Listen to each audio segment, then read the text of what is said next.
Pirando Amigo orgulhosamente apresenta questão do PISME. Fernanda é estudante de engenharia da UFJF. O seu laboratório recebeu um motor que possui um ciclo muito particular. Junto com essa máquina térmica, a pessoa que fez o motor enviou um manual técnico no qual fez várias afirmações sobre o funcionamento da máquina, além de um gráfico mostrando o seu ciclo de funcionamento. Esse gráfico deve ser visto na figura 2, onde se nota os pontos A, B, C e D. Possui informações de pressão e volume contidos nele. Como Fernanda aprendeu bastante sobre física térmica, ela percebeu que das 5 afirmações abaixo que estavam no manual, somente uma era verdadeira. Escolha essa afirmação. Sempre que aparece gráfico, a gente precisa descobrir primeiro o que significa a área e a inclinação do gráfico. Nesse caso, para a gente, o importante é a área do gráfico.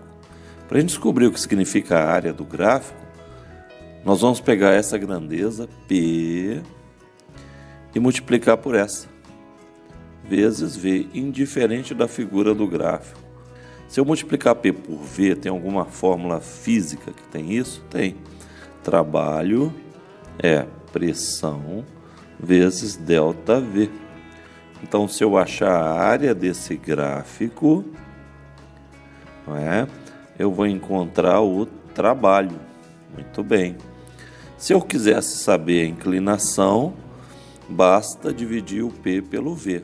Eu ia mais uma vez em alguma fórmula física e ver se tinha algum significado. O caminho D para A é um processo isotérmico. Bem, primeiro, é falso, porque para ser um processo isotérmico, o gráfico PV tinha que ser uma hipérbole. E nós estamos vendo que é uma reta. O engraçado é que quando é isotérmico, P vezes V tem que ser constante. E eu posso observar no caso, então P vezes V, 1 vezes 2, vai ser igual P vezes V, 2 por 1. Quer dizer que a temperatura no ponto D é a mesma temperatura que o ponto A, mas o processo não é isotérmico. Para ser isotérmico tinha que ser uma hipérbole equilátera, ou seja, qualquer ponto dessa curva, se eu multiplicasse o P pelo V, tinha que dar o mesmo resultado. Acabamos de afirmar que a área desse gráfico é igual ao trabalho, porque para eu descobrir o significado da área, eu vou multiplicar essa grandeza por essa, e eu sei que trabalho é P vezes ΔV. Nesse caso, o trabalho é em joules, o P é Newton por metro quadrado, ou Pascal, e o V tem que ser em metros cúbicos. Nós estamos vendo que a figura é um trapézio. Então, primeiro, a unidade de volume está em litros, tem que passar para metros cúbicos. 1 litro corresponde a 1 decímetro cúbico. Então é metro cúbico, decímetro cúbico, centímetros cúbicos, milímetros cúbicos. 1 decímetro cúbico corresponde a 0,001 metros cúbicos, ou seja, 1 decímetro cúbico corresponde a 1 vezes 10 a menos 3 metros cúbicos. A área do trapézio é base maior mais base menor vezes a altura sobre 2, e essa mesma área vai ser considerado o trabalho. Então, a área é igual ao trabalho, que vai ser a base maior, que vai do 1 até o 4, 4 menos 1, 3, mais base menor, que vai do 2 até o 4, 4 menos 2, 2, só que está em litros, então vezes 10 a menos 3, para passar para metros cúbicos, já mostramos isso aqui, vezes a altura eu vou do 1 até o 2, então é 1 vezes 10 à quinta, que está aqui, ó, dividido por 2.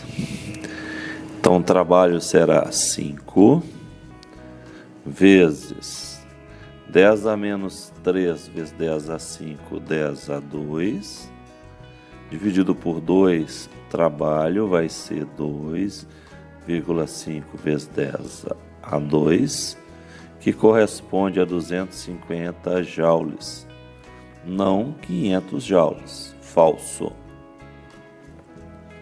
Letra C.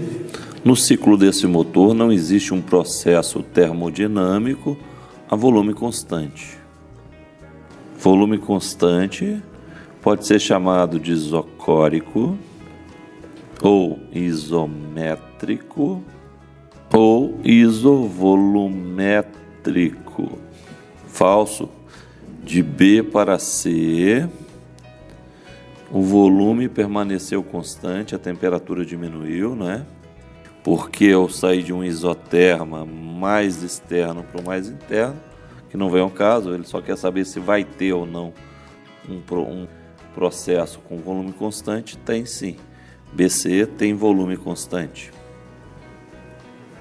Sabendo que a substância de trabalho desse motor é 1 mol de um gás ideal, e conhecendo a constante universal, 8,3 joules por mol Kelvin, é possível obter a temperatura no ponto A? Sim. Como é que seria, né? A equação geral dos gases é PV igual a nRT. Como eu estou usando o R, 8,3 joules mol Kelvin, quer dizer que a pressão tinha que ser em Newton por metro quadrado, já está. O volume tinha que ser em metros cúbicos, tem que converter, mas está de boa. Então eu tenho, nesse caso, no ponto A, eu tenho a pressão? Tenho, basta substituir na fórmula. Tenho o volume? Sim, basta transformá-lo para metro cúbico. Tenho o número de mol? Tenho. Número de moles? 1. Tenho R? Tenho. Então basta substituir na fórmula que eu vou achar a temperatura absoluta, né? Temperatura em Kelvin. Ok, verdadeira, letra D. Letra E. Basta conhecer as temperaturas máximas e mínimas de funcionamento desse motor para descobrir o seu rendimento. Falso.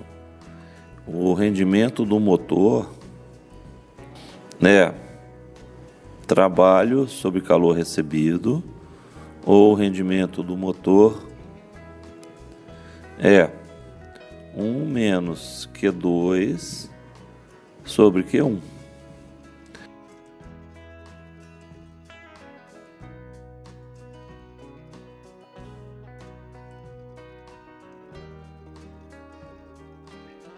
Não envolve temperatura. Ah, mas eu já vi uma fórmula de rendimento que envolve a temperatura máxima e mínima.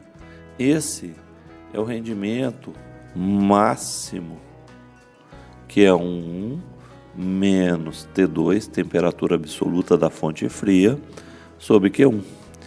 Esse rendimento aqui significa dizer que eu vou encontrar o rendimento máximo que qualquer máquina térmica terá funcionando nesse intervalo de temperatura. Mas não necessariamente a máquina vai ter rendimento. Dificilmente terá, só se eu considerar essa máquina como uma máquina de Carnot, onde o rendimento da máquina é o rendimento máximo. Alternativa D. Espero que tenham gostado do vídeo. Ajude a divulgar o canal Pirando Amigo. Muito obrigado pela atenção.